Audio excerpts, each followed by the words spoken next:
my name is Crystal. I'm going to be reading my mini paper of Romans 12, the entire chapter, but specifically looking at Romans 12, 9 through 16 in some portions of the paper. Throughout the Bible, many people, prophets, and teachers give us a view of what a person in God should look like, what those who call themselves should act, and how they should treat others. However, we currently often look outwardly at this, how we should treat people who maybe we do not know or people who we want to positively influence. We don't often think about how we should treat one another in the body. In fact, these relationships often seem like we just put them aside. I think we forget to love one another while inside the church as a body. Romans 12 shares Paul's ideas of how we as Christians must be towards one another and the people we are around in general. My Bible breaks this into 3 parts, the first one being a living sacrifice. This is Romans 1-2, and then the second being the gifts of grace, which is Romans 12, 3-8, and the third part, marks of the true Christian, which is Romans 12, 9-21. Each of these parts, however, have a common theme theme of the body of the church, how to love inside your community, being representative of Christ even to your fellow Christian, but also not stopping there and carrying this love over to even those who hate you. The purpose of this paper will be to better explore how Romans 12 tells us how we can glorify God through loving intentionally, fellowshipping, and spreading the love of Christ, and the importance of seeking love and to love well. When we look at Romans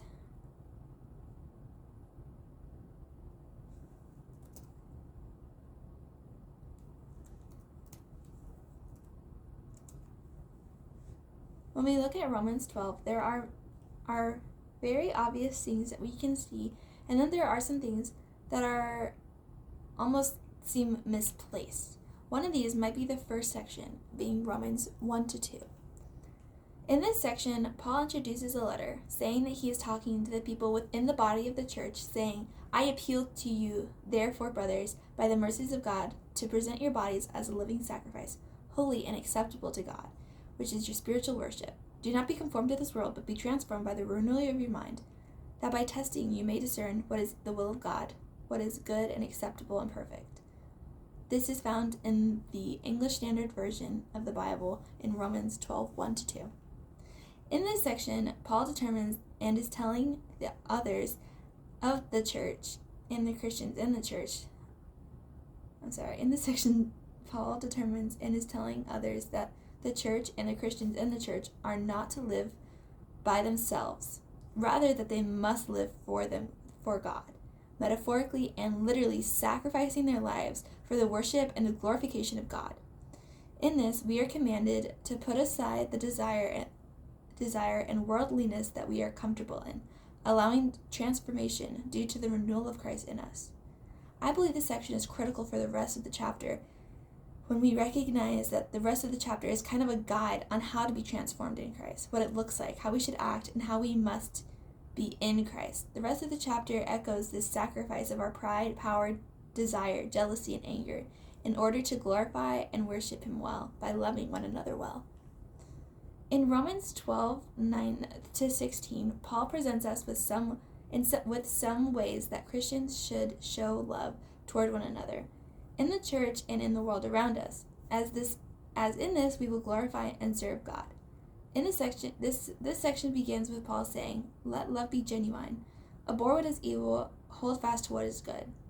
I feel like this is such an important verse in this section, also in the whole chapter. Paul tells us we must love genuinely. Christians today have this habit of treating love like a band-aid for things, saying "I love you" like it's a simple greeting, and not really acknowledging the weight of the words that they are saying.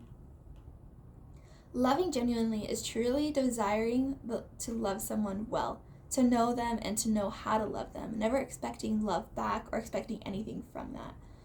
The rest of the verse gives ways to do this generally by being respectful, very specifically treating others with the love of God that we have received. This guide to being transformed by Christ, this is a guide to being transformed by Christ, because naturally we would not really want we would not naturally be able or need to love others well.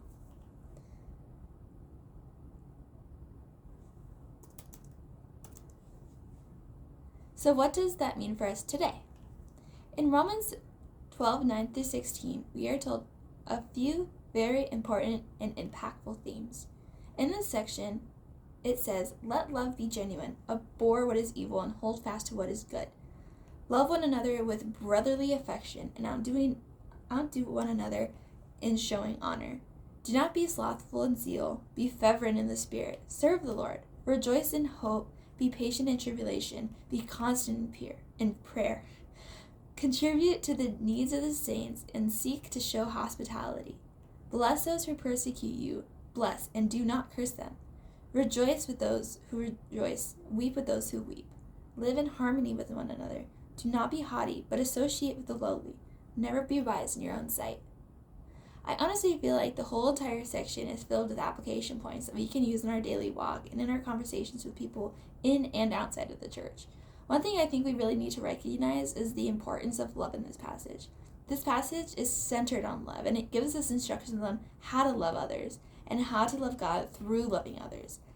I think simply a way that we can begin to practice this is by being willing to put other people as a higher priority than ourselves. This can simply look like listening to people, being present with them where they are at, as well as just to remain in a humble heart when engaging with others and when engaging with God. In conclusion, I believe that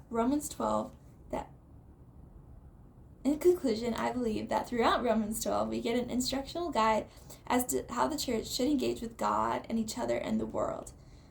In the church, we often ignore ministry inside the church because we're so focused on the world around us. However, we need to acknowledge and pour into the relationship and community of the church. Romans 12 gives us this wake-up call that we need and instructions on how to be in community and how to obey God and how to honor God through this. And that is it. Thank you.